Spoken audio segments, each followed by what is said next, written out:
In a world full of turmoil, despair, and darkness, you need to carry the light. Season 3 of the Get Attitude podcast is where we will ignite your mind, your heart, and your attitude. And welcome to the GAP, the Get Attitude podcast. We are in season 3. Our theme is Carry the Light, and we have a fantastic opportunity to learn from Mr. Jonathan Cleck today. Jonathan is a serial entrepreneur. He is a speaker, a stand-up comedian, an author, and a waxer of all things philosophic. A husband, dad, and that list is in the order of what pays his accounts to what drains his accounts. But perhaps one of the most wonderful things about Jonathan is he is a 25-year veteran of the Navy SEAL teams, director at Greencastle Consulting, 100% veteran-operated consulting firm, CXO, at Concihairge. We're going to have to do that. So let's bring up our 25-year Navy SEAL, a general do-gooder, found my card on the floor of a TGI Fridays and said, "Hey, bro, I think this is yours." We became fast friends. He's a speaker, and man, he carries the light. Jonathan Cleck, welcome to the Get Attitude podcast. Thank you, Glenn. It's good to connect with you again. It is a funny story about how we met. I just happened to be leaving in the Dallas airport, saw the credit card on the floor, and was like, "Hey, brother," and you're like, "Yeah," and a friendship was born. It was meant to be. There's no doubt, no doubt. I'm happy and honored that you're on here, and I just always like to open our interviews as I'm sure you know, because you sound like you've watched a few of ours, is what's your definition of attitude, and who was your first attitude coach? And I also want to ask a third question of you. What's your definition of attitude as a civilian, and does your definition of attitude change when you were in Navy SEAL operations? Well, that's an interesting thing. I had lunch with some of my SEAL buddies the other day. I'll answer the second question first. No, it doesn't change, but you can't turn off that, what's been embedded in you in the SEAL teams. You just don't turn that off.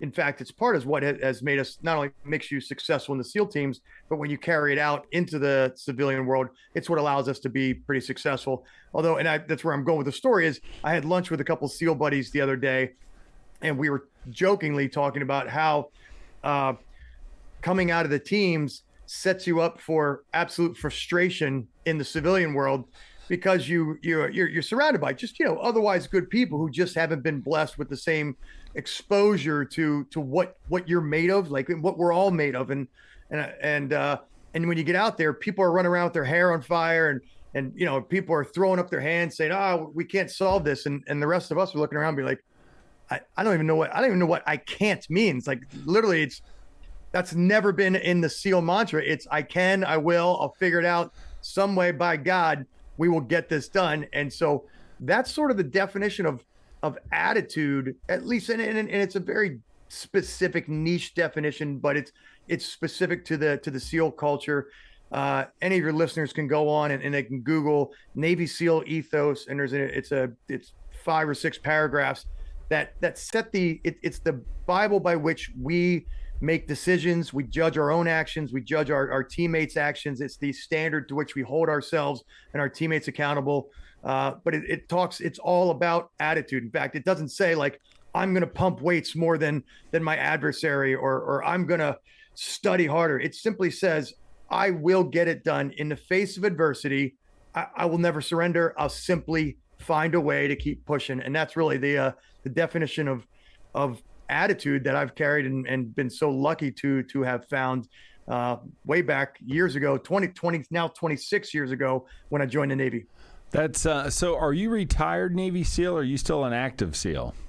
I am a reserve SEAL. Okay. I'm at the twilight of my career. I've always, well, not always, for the last few years, I've said it's a young man's game, and I'm not such a young man anymore. So I will be retiring soon, but I still got a little bit left in the tank. So if absolute shit hits the fan and we need a bunch of SEALs, you could be on the list to go get into action. I mean, is that possible if something really bad? Let's say that, things go crazy with Russia and we commit 500,000 ground troops. Does that mean you might be back in the game? It does. Now let me say that for me to be back in the game, it would be in an operations center. One of the your military listeners will laugh. I'm a REMF, the rear echelon MFer, the guy who's sitting in the back trying to work at the ops center, trying to make sure the left hand knows what the right hand's doing. Cool. And I've always joked, like, if the flag goes up and the Pentagon says, who would be critical for this mission? A 47-year-old part-time, half-broken Navy SEAL. Like, if that's the case, the war's already over. We've already lost. But I could find myself caught up to at least support the operations. Now, were you ever actively engaged in conflict, front lines, if you will, or were you ever in operations where your life was at stake, or were you always on the back end? Yeah, for sure. I don't think it's interesting. I think probably most SEALs. So yes, I've deployed to combat zones twice now. Wow. In 26 years that you just can't. And every SEAL starts out active duty, and they get at least one deployment, if not multiple deployments over a career. Full disclosure, not all my deployments were combat zones. In fact, of all the times I've been overseas, probably very few of them in scale were actually in deployment or combat zones. I came in 1996. Wow. So the first 5 years in, we weren't even at war. So it was Europe and Africa and South America, and it's been a good run. I think, has my life ever been in danger? For sure. Have I ever been on the brink of death?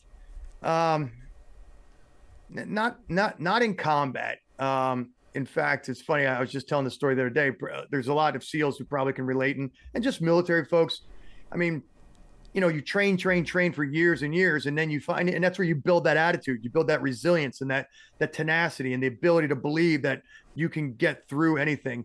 And then you deploy for a handful of months, and then you come back and you go back into training, and they try and create training environments that are as close to real as you can get, which means that you're jumping out of planes, you're diving, you're going through what we call kill houses, where you're doing essentially like SWAT team work, and you're using live ammunition to go down these hallways, and a guy has a live gun right behind you, and you guys go into the same room, and you peel off separate ways, and you're both shooting live ammunition. So there are some very hairy situations that guys get into in training. I was assigned to our miniature submarine team. We were out over the Atlantic, somewhere up off the coast of Maine or New Hampshire, and we were out pretty far off the ocean, and we were in water that was thousands of feet deep. And we lost control of our submarine, and we started careening towards the bottom. We weren't really in a position to be able to bail out. And so that's not a combat situation, but that's a situation where you're going, oh my God, is this the one? This is not how I thought it was going to go. But thankfully I was with better trained and just smooth operating SEALs who were able to salvage it and get us back to the surface. But certainly there's been a variety of hairy situations. That is crazy. So you were literally 1,000 or a couple thousand feet below below the surface? No, we were not. We were just a few meters below the surface. We lost control. We were in a miniature submarine. It's only a couple dozen feet long, and we lost control of it. I think the prop got fouled and something, and we lost control of it. And then one of the air tanks bled out or something like that. I forget the exact problem. This was back in 1998, 99. And we're in water that's thousands of feet deep. We're only just below the surface. Oh, okay. But we started doing this. Yeah. And when you start doing this, without geeking out on the physics of diving, as you start going down, the air starts compressing. When you start rapidly or descending down into the water. So it's a matter of not being worried about, and that's part of that SEAL mindset that they help you harness in the course of training. It's don't worry about the fact that you're plummeting down to the bottom of the ocean in thousands of feet of water. Just stay laser focused on the problem. Your only problem right now is not worrying. Your problem is fixing this submarine and getting it back to the surface. And thankfully, I was just lucky to be with really good, smooth operating SEALs who were able to work us through the problem and get us back to the surface. I love it. So when I think about the folks that are listening to us today, they may feel that their life, whether it's their relationships, their business, their career, their faith, who knows? They may feel like they're on a one-way jet or one-way sub down to the abyss. And so obviously you said we needed to really focus on the solution. What would your advice be to those people that feel in despair, that don't have the training that you have? Do you have an antidote for them? Like the people that are out there listening to us right now that feel helpless, that feel like they're out of control. If you were one of those people, right, and you have the training, like what would your step 1, 2, 3 to be to redirect them and redirect their life and get them, back on the right path and get them to bridge the gap? Well, there's two things that I think anybody, and let me preface this by saying, I always say when I give a lot of speeches talking about my SEAL experience and just my business experience, sort of fusing them all together. And I say, listen, barring some minor genetic differences, there's nothing different about me from anybody else in this room. So sometimes I geek out on the psychology of what makes us successful. And sometimes they say, well, you need to develop this, or or you need to, if you're lucky enough to have this character trait. And certainly there is some minor elements to that. But by and large, there's very little difference between Glenn, you and I, or any of the listeners. I have just been lucky. And I always use the word finding that tenacity, finding that mental fortitude inside you, finding the ability to persevere, because there's nothing special about me. Anybody else could have made it through SEAL training that had the right mindset. I just happened to be lucky enough to in this world to go in there and either bring it in there or discover it inside myself. And that's what I talk about is first thing is the attitude that allowed me to make it through SEAL training or any of my comrades or anybody who makes it through anything very arduous. Is it's a matter of somebody else finding that inside them. That's my true, sincere belief that we all have it inside of us. And that's not a touchy-feely thing. It's just an honest belief that there's nothing special about me other than I've just been blessed to be able to find that inside of me. And so that's what I carry into anything I do. So let me bring it back full circle to answer your question. For those who feel like they're in that submarine plummeting down and there's no way to blow the tanks to bring it back to the surface, there's two things that I offer when I do some executive coaching or some leadership talks. And there's two things that come to mind. The first thing is the way we eat an elephant, and that's one bite at a time. If your boss says to you, hey, I need you to do this project by the end of the month, and it has, you need to bring together these 10 divisions and it has these 15 components, you're going to be overwhelmed. Just trying to do it, you're going to be overwhelmed. I always use the analogy. I get on a treadmill and run. I hate running on a treadmill. Why? Because you're not getting anywhere, and it's very mentally deflating. So if I try to go for a 5K run, it's very deflating from the minute I get on that treadmill. However, if I try and take a bite-sized element of that, and what I mean by it's not just saying, okay, I'm just going to focus on this and focus on this. What I do when I get on a treadmill, and it's something that your listeners can start to condition themselves to do right now. It's not something that you can do when you're in a dire situation. You start to condition yourself now to think about how to set micro goals. And so I go back to my treadmill analogy. When I get on a treadmill, I start to run and I say, you know what, I'm just going to run until the 1 minute mark. And then at the 1 minute mark, you know what, I'm going to run till the end of this song. And then at the end of that song, I look on the wall on the clock, and it's the second hand's at the 45. I say, you know, I'm just going to run until it hits the 60-second mark. And then, oh, you know what? And now I'm going to run until the little arrow on my treadmill until it gets to the 1K mark. And now I'm going to find, I set these micro goals. It's a little bit of a distraction. Cool. But it allows me to achieve a longer term goal without feeling overwhelmed. If I get on the treadmill and I go, I'm going to run a 5K, man, I'm deflated after like 5 minutes. But if I set micro goals and just find different ways to allow myself to get through that, that's one of the ways that your listeners can do it. The other very quick one I'll offer is, you forgive me, I'm actually having a brain fart. That's okay. It happens. We'll come back to it. Yeah, that's okay. I have been off the treadmill for 2 weeks. I just had just a minor surgery, nothing big, and they said don't do anything for 2 weeks. And I literally was like gripping today, going, "Oh man, I really don't want to do this." So you literally just helped me, and that's exactly what I'm going to do tomorrow morning. I'm going to be thinking of you, Jonathan. That's good. When the universe has something special in store for us, buddy. Yeah, I'm telling you, bro. I'm telling you. When we do talk about, your active service, I always am so intrigued with well, first of all, you said I found it inside myself. Did somebody bring something out of you, or did you find it in yourself? I mean, I started, and this could be two different answers. Who brought that out of you? But who was your first attitude coach, and who shaped your attitude before you were a SEAL? And I appreciate you going back to that question, because I'd be remiss if I didn't give a shout out to my mom. And that's a very niche or cliche answer, but my mom was Canadian by birth, raised in Montreal, moved down here. Met my dad when he was stationed up in the Air Force, had just come back from Vietnam.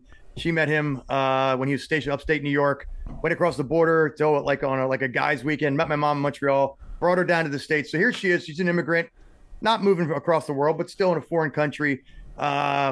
My brothers and I we're the perfect nuclear family, cat, dog, everything. My dad unfortunately passes away from a heart attack when I was 9 years old. Oh my! My mom's down here, 3 boys who are 12, 9, and 7. She's a stay-at-home mom. My dad had just started his own company a year before. So here we are. My mom's truly in that dire straits situation, and she never complained. She never, I'm sure internally she probably had a lot of turmoil she's dealing with, but we didn't see it. All we saw was the grind. She just got after it. She went back to college. She worked odd jobs to help, pay the bills. She went back to college. She ended up getting her master's. She got a teaching job, spent 25 years teaching, but all along the way, it's funny, is I was a high school senior, I think. And I came home with the typical doofus that I was, I came home C's and D's, and she was like, what are you getting C's and D's? I'm like, Mom, you don't understand how hard it is in high school. I'm taking AP bio, and she holds up her transcripts from Penn State while she was raising 3 boys, right, and going to college, and she got a 4.0. She's like, don't ever tell me about how hard it is being an 18-year-old kid. Gosh. So that was my first one, and my second attitude coach was my wrestling coach, John Bartnick. He made me wear a T-shirt, or he made us T-shirts that simply said "No excuses," and I firmly believe that setting that tone, setting that mindset, all of my years wrestling in high school set the tone for me to go into the SEAL teams, to go into BUDS. What we call SEAL training, BUDS, and go in there and not have any excuse for why I couldn't make it, or not be able to say, well, my ankle was hurt, or I was too tired, or I didn't eat enough. It was just truly, there's no excuse. It's like that Yoda saying, there is no try, there is either do or do not. And I went in and said, I'll be damned if I'm going to only try. I'm going to do. And that's what's carried me through since. And what's your mother's name? Joanne Cleck. All right, Joanne, this is for you. Is she still with us, or? She is not. She passed away cancer. She had her 4th bout of cancer, I think. Wow. Finally, yeah. But she had a good run. She stuck around to see all of her grandkids born, and we're very thankful for the time we did have with her. Sounds like a tough lady. Yeah. I always like to even go back a generation. Were you exposed to your grandparents? Did you meet her parents? And what's the greatest attitude lesson you got from that generation? Geez, that's a good question. You know what? My grandmother came over from London. My mom's mom came over from London when she was just a young kid. And she was, her mom went to work in the factory or something. She was left at home alone. And she was I think she sort of set the tone for my mom. My mom had 2 brothers, 2 sisters, but she set the tone. Again, it's just sort of, I don't know if it's in my DNA or what it is, but hey, there's no excuses. You're just going to get through the grind and make it work. So my son is, I think maybe we talked about, or maybe you didn't, was a Division I wrestler at Central Michigan. And we know this. The boys from Penn are a problem when you draw them in. So you wrestled in Pennsylvania high school wrestling. I did. And it's funny. I did not know how hard Pennsylvania wrestling was. I just knew that it was hard. And I didn't know until we would go to tournaments in other states and be like, oh my gosh, it really is a high caliber state. Yeah. Now, full disclosure, I was a really good high school wrestler. I was not of the caliber to wrestle at Central Michigan or certainly at Penn State or any of these other places. I may have been able to make it to like a mediocre D3 school, but even being really good in Pennsylvania, there were still kids who were a lot better than me out there. Yeah, it's and Penn State's doing great stuff. And do you still enjoy watching Penn State and those guys go? I mean, it's, you know. I'm a little biased. I am a Penn State kid, okay. And I'm a little biased, but I mean, Kale's just doing unbelievable stuff up there. You know, since he came in. I mean, I grew up with Wade Chalice and Iowa being the teams to beat, Dan Gable, those names, and what Kale has done is just it's unbelievable, right? Has really just taken that mantra of winning and no excuses and no quit, and he's just put it on a different level. Now is it Battercheck? Is that what his name was? Coach John, your coach? At Penn State? Oh, no, John Bartnick. Yeah. Is Coach Bartnick still coaching? Is he around? Is he alive? Do you ever check in with him? And besides him giving you an awesome shirt, what else did he teach you? You know, just that no excuses mindset. And it was, I mean, obviously he molded me into a wrestler to become pretty good in the high school ranks. He's still around. He's still very involved in central or in high school wrestling in central Pennsylvania. Cool. Yes. And just, I mean, he was a guy, just, he didn't give a shit about what your problems were or what your, what ails you had. He only cared. He measured you in outcome, not in effort. And I learned that very early. That's cool. So you're obviously the middle of three boys, and I think siblings have an impact on your attitude. I'd love to know, because you never know, your bros may be listening to this someday. What was the attitude lesson from your older brother? What's the attitude lesson you learned from your younger brother? They had to teach you something. Oh, for sure, man. Boy, it's hard to whittle it down to just one. There's so many, but boy, what did I learn from both of those guys? There's so much. I mean, humility, just finding a passion. My older brother went into the Air Force. My older brother was maybe the smartest guy I've ever met in my life. He took a long time to figure out what he wanted to be when he grew up, because he had this great brain, and everybody would say, "Oh, you should be doing this, you should be doing that." He just wasn't content where he was, and he found his way into law enforcement after 9/11. He got laid off from U.S. Airways when the furloughs happened after in the immediate aftermath of 9/11. Wow. He said, you know what, this is time to hit the reset button. He went and became a cop, and here it is today, 22 years later, he's still a cop. Awesome. He found his way back into the Air Force. He is an Air Force reservist. He's a firefighter in the Air Force and a cop in his day job. He's a cop and a fighter. He's like literally every kid's dream of what they say they want to be when they grow up. Yeah, he's like a superhero. That's freaking awesome, man. And what's his name? My older brother, Jason. And I'll tell you, I got to give a shout out. That's probably one of the cool lessons is you're never too old to teach or to learn something new. He went back. He has 4 kids. The oldest is a junior in college right now. And his youngest is 8th grader, but he left the Air Force and was working in the civilian world. And he always wanted to go back. He always wanted to finish his time in service. And, he has 4 kids. His wife's busy working. He was going for his PhD. He had all kinds of other things going on. And finally at I want to say it was like 43, he said, you know what, I'm going back. And here, most guys at 43 are either retiring out. And that's that lesson. And one, if you have a dream, you're never too old to do it. But the other thing was the humility that came with it. He went back into the Air Force at 43 years old when other guys have reached the end of their career at his age. And so he's going back in, and the Air Force said, we're we're not bringing you in at a senior rank. You're coming into junior ranks. And I appreciate the humility that he brought to that, to say, you know what, I'm going to, I didn't earn a higher rank. So he came make it at 43 years old as a junior enlisted guy. And now he's a senior guy. 7 years later, he's worked his way up pretty, with a pretty meteoric rise, but he's brought that, he's got his doctorate. He's experienced. He's got whatever, 25, 30 years of life, lessons in the workforce behind him. And he's doing great things as an Air Force reservist now. My younger brother, I'll tell you, one of the lessons that has stuck with me is my younger brother was a local, he was in the Air Force, then he became a local police officer.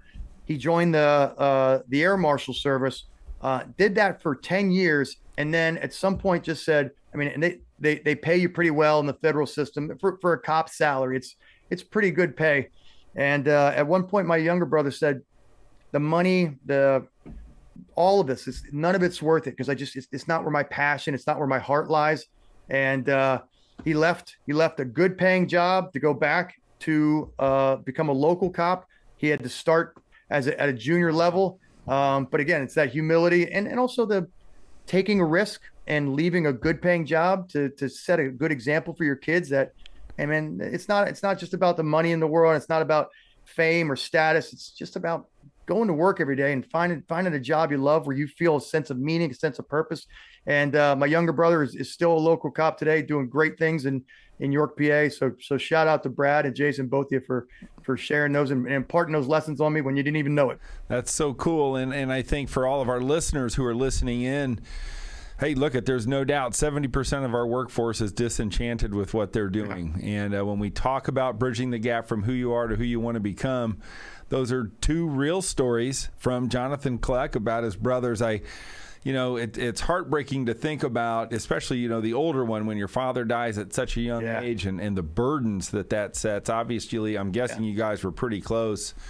What was that like to, lose a parent and fight through that? And did you, there's people again listening that are going through this. I lost both my parents. We are both now orphans together. We have that in common as well.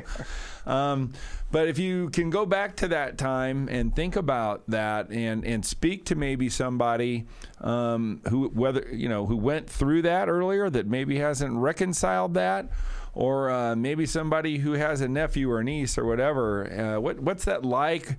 What did you learn about how to push on from that? Any antidotes that maybe somebody helped you with to say, hey, this is probably the worst thing that could happen to three young boys? What was the solution, or what was the answer to that? You know what? Your question, the timing of this question and of this, of being on, again, the universe seems to have a plan in place for you and I, Glenn. If you had asked me a year ago, maybe even 2 years ago, I would not have had the same clarity of thought that I do now. And what I mean by that is at 47 years old, I went to see a counselor, I don't know, maybe a year and a half, 2 years ago, went back, and I've been going on and off just to clear my head. And she said to me, I was just talking about being a dad. I have 3 kids of my own. They're 13, 12, or 14, 12, and almost 14, 12, and 9. And we're just talking about the struggles of being a parent today and trying to do what's right, when to allow them on social media, when to not, how to counsel them, and how to let them free, but not too free. So, and how to trust in their decision making. And she asked me a very poignant question, and it caught me off guard. She said, well, where did you learn to be a dad? And it was such a profound question for me that I had never stopped to think about. And I said, wow. Well, I don't know. And it was, I just stumbled over my words just like that. I said, I don't know. And she said, well, think back. Most young men would say that they emulated what their dad was doing. She's like, you didn't have that. Your mom never got remarried. So where did you learn to be a dad? And I thought, oh man, that's like, wow, that's profound. I said, I don't know. She goes, maybe you didn't actually learn. So maybe you can give yourself a little bit of a hall pass because you didn't have maybe the benefit of what other people had. And so, wow. So one, that was, when I share that story with other folks, because I say, hey, that's something that maybe they could learn, is just imparting those lessons, that just little bits of wisdom on them. The other thing that I would share is that we got right back into life, and my mom, she didn't have time to, and I didn't know that this was happening, and I didn't know happening with me or with them. And this is something I discovered through therapy, is she said, well, like, tell me about the grieving process. My therapist says, tell me about the grieving process when your dad died. And we reconstructed these scenes in my head, and none of them involved grieving.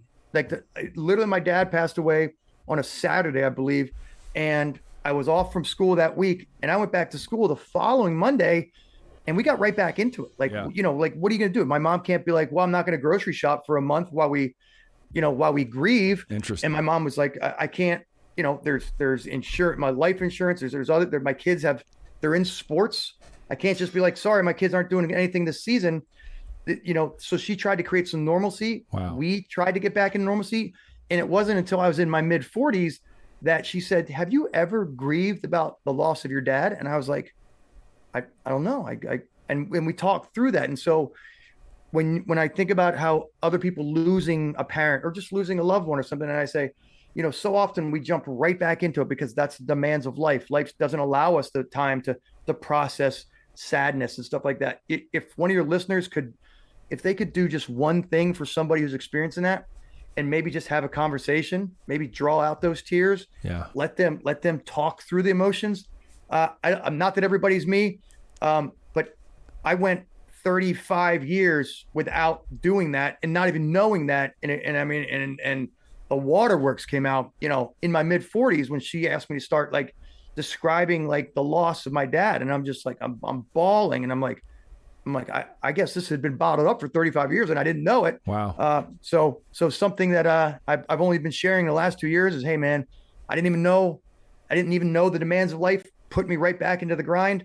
But if I can offer a tidbit for somebody else, maybe somebody else is dealing with that, and maybe the best thing you can offer them is just an opportunity to process the grief. Yeah, that's so good. Look at everybody that's listening to this has suffered loss, right? And I would say 90% of the people that suffer loss don't necessarily deal with it right because they don't seek out a therapist or a counselor to help them, and they just get back in and they go. So, I mean, that was just pure gold, Jonathan. That was vulnerable and really good, and that is going to help us, get people from where they are to where they want to be. There's no doubt about it.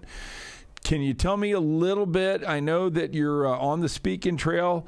What do you love to do your keynotes on? What are your main points of the keynotes? And I think, have you written a book too?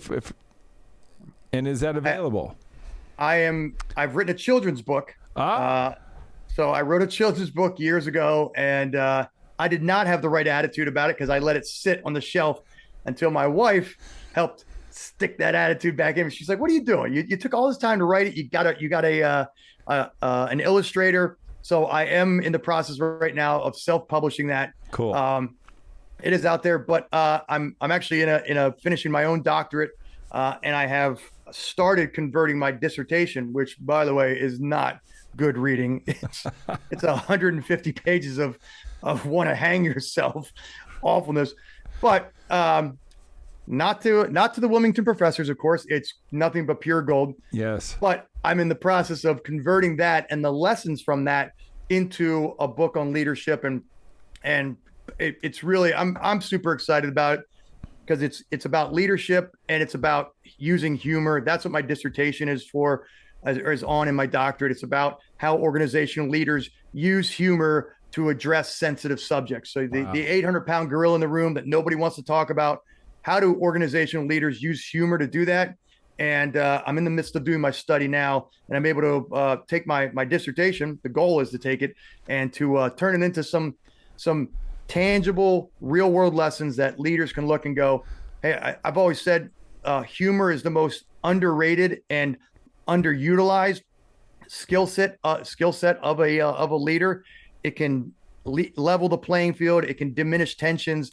It is such an awesome tactic to use to be able to talk to people. So that's one thing. So that's kind of a good segue. What do I talk about in my speeches? Obviously, I'd be remiss if I didn't talk about mental fortitude, persistence, grit, tenacity, all those things, persistence and perseverance through tough times, drawing on a lot of the lessons that I've been so fortunate to experience and learn from the SEAL teams. I've been both an observer of mental fortitude. I've experienced mental fortitude. I've struggled with mental fortitude, and now I'm so lucky to share the lessons of mental fortitude with audiences. And then the other thing that I love to talk about is just humor, and I love to inject humor. You said during my intro, I am an amateur stand-up comedian. I do love. I joke with my wife. Some guys go around and do. Some guys go and play poker on Saturday nights. Some guys are in a bowling league. I go out on Thursday nights and get heckled for fun, and it's a great creative outlet. But it does help me on stage then be a little quicker on my feet and bring some of that comedy to the audiences. So I'm able to inject a little humor while I'm also trying to dispense leadership lessons. Last question before we go to knowledge through the decades. We got 9 minutes. I'm going to try to make things happen. I'd just like to know a little bit about Greencastle Consulting. Is that still active in your life? Is things still happening? And how can people reach you? What's your website and that type of thing? Sure. So I'm big on LinkedIn. I have an Instagram. My Instagram is JL Cleck. But LinkedIn is the best way to get a hold of me. I'm Jonathan Cleck. I am the only Jonathan Cleck on LinkedIn, so it's not hard to find. CLECK. I think I'm the only Cleck on there, or one of a few Clecks on there. My brother is my wife, but there's only a handful of us on there. Cool. There he is. Look at that guy. Oh yeah, baby. But I still am with the Greencastle. It is the largest all veteran company in the country. It's run by, it's just coincidentally just run, the CEO and the owner is a SEAL. But I mean, we've got Space Force, we've got Coast Guard, Marines, Army, Air Force, other sailors. It's a fantastic organization. You can see right there, we get stuff done. That's literally our secret sauce for why we do things better than the competition. Right. It's just that veteran mindset. And it's everything I've talked about in the early part of this interview is we simply get it done. When everyone else is running around with their head cut off and they don't know how to solve the problems, we're the ones as the calming beacon, the steadfast light in the room saying, hey, nobody's shooting at us. We got this. Right. Now we're going to do it. We're going to problem solve. We're going to get creative. We're going to sit down on the whiteboard and come up with some creative solutions. We're going to make sure that the right people are in the room, that everybody's voice is being heard, and we're going to solve this unsolvable problem. That's so cool. We may need to get that CEO on the Get Attitude podcast. I think that would be a really good thing. So I'll get with you on that. Let's go ahead and do knowledge through the decades. If you've listened to a few of mine, you know that I like to take you through your life and get the attitude lessons at certain life events, certain ages in your life. You've had 3 sons. You may or may not remember being born, but when you think about the attitude lesson of being born or a newborn baby, what's the attitude lesson of birth?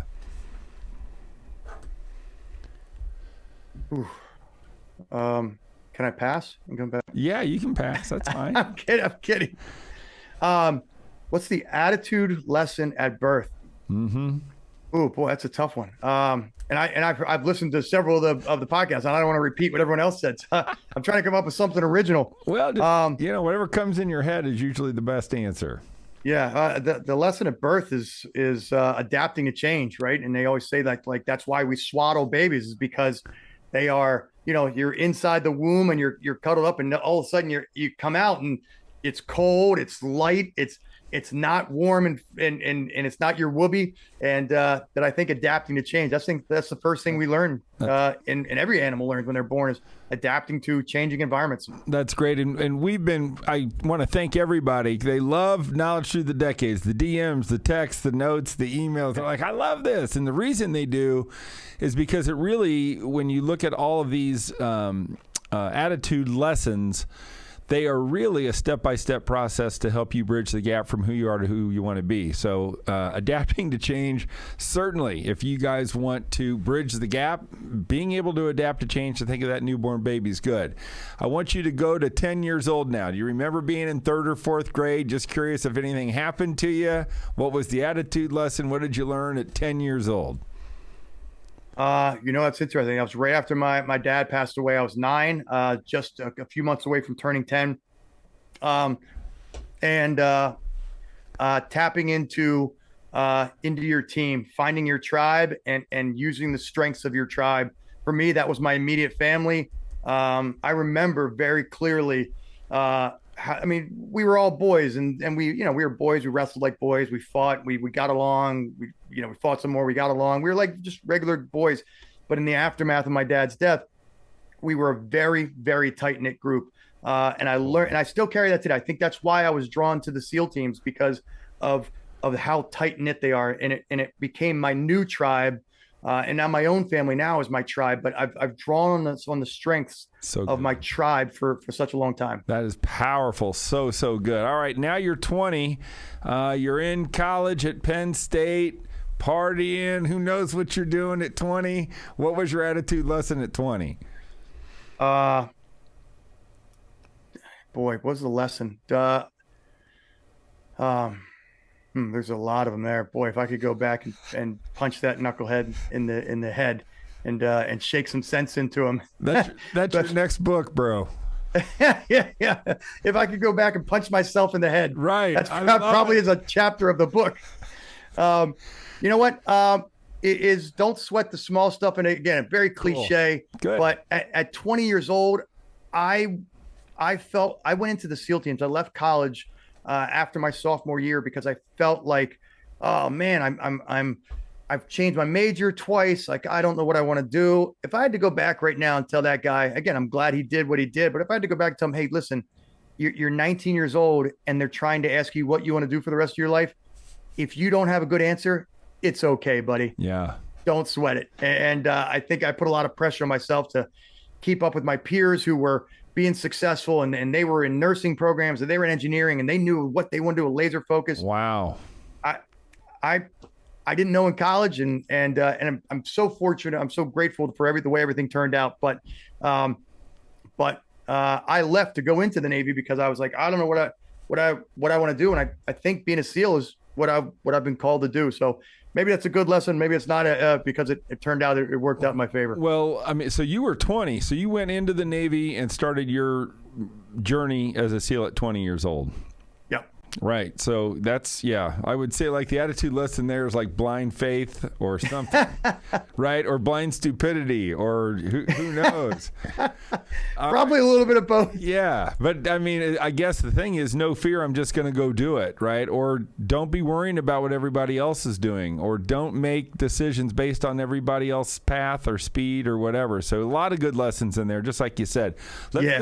Last one I would add to that is don't be, you miss all of the balls you don't swing at. And I was so afraid to go into the Navy because what if I fail? And at one day, and there's a longer story I'll tell you the next time I have you on our podcast. Yeah. That I got called out by the recruiter, said, hey man, you keep coming back and seeing me, either shit or get off the pot. Like, you're either in or you're out. Stop wasting my time. And that was an awakening for me. I tell you, Glenn, it was a seminal moment in my life where he called me out for being a punk about wishy-washy. And wow. I went home that night. I slept on it. I came back the next day and I enlisted in the Navy because he's right. Stop being afraid to pull the trigger, or don't. I don't care. But if you're going to pull the trigger, cowboy up and do it. And that's exactly what I did. I love it. We got 1 minute left. What about 30? Yep. Attitude lesson at 30. Do you remember what was going on with you at 30? Do you remember your 30th birthday? Attitude lesson there.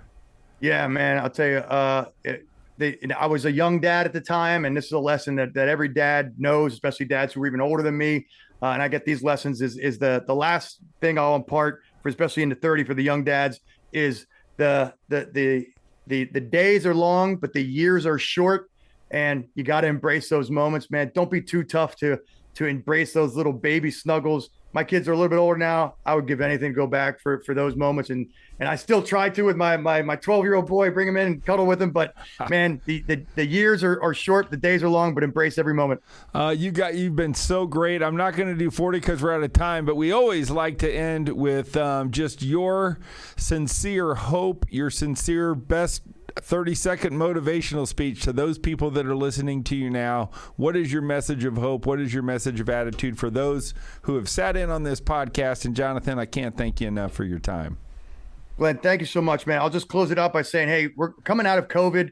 If you are stressing, or if you are worried about how you haven't navigated COVID correctly, or if there's things I could have done differently, this is the great opportunity in life. This is the perfect moment to just give yourself a little bit of grace and hit the reset button right now and start with that new attitude starting today. All right, Jonathan Cleck, he is a 25-year Navy SEAL. He's a speaker. He's a comedian. He's an author. He's just a pretty damn nice, cool dude. So, Jonathan, thanks for being on the Get Attitude podcast, bro. We will be back in touch for sure. Thank you so much, bro.